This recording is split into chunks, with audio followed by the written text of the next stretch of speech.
For the hottest R&B instrumentals, you gotta holler at Robin Wesley Productions. Never know someone you tell you batu.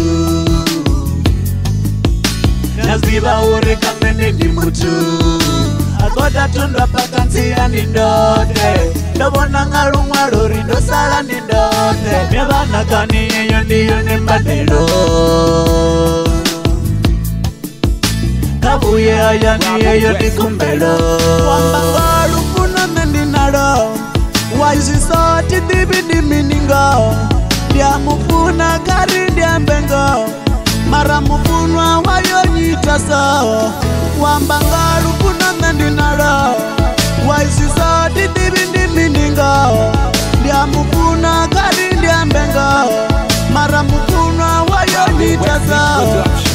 Rufuna lomuka yendo kwenda manga makon. Miruni ndatibuza umufuna ndazikon. Se aita zomba isa uchile tichakon. Oka kisa miloro na mabono yerabon. Munganya wera chanda wena batu bazibon. Zikoro ina unduzera renga bazibon. Mkwashe kanda miru yenga yote nizipe. Tufanzi ya kakatini nenda sara na kae. Zoka kisa dakaro na amosi na masun.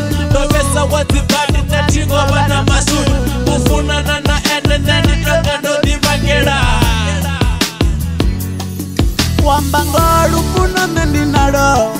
Waisi soti dibi di miningo. Dia mufuna kari dia mbengo.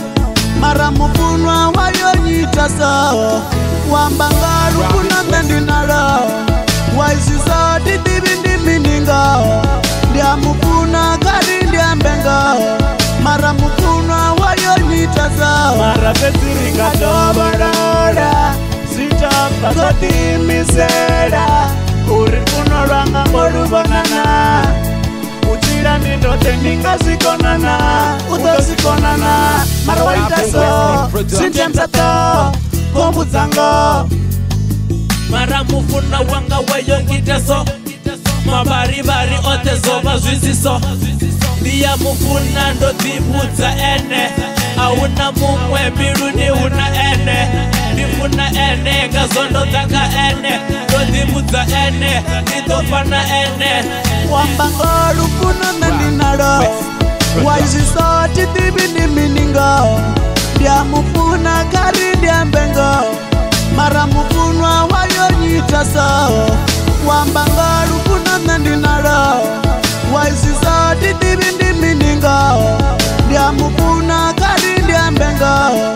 Mara mufunwa wayo nyita so. Robin Wesley.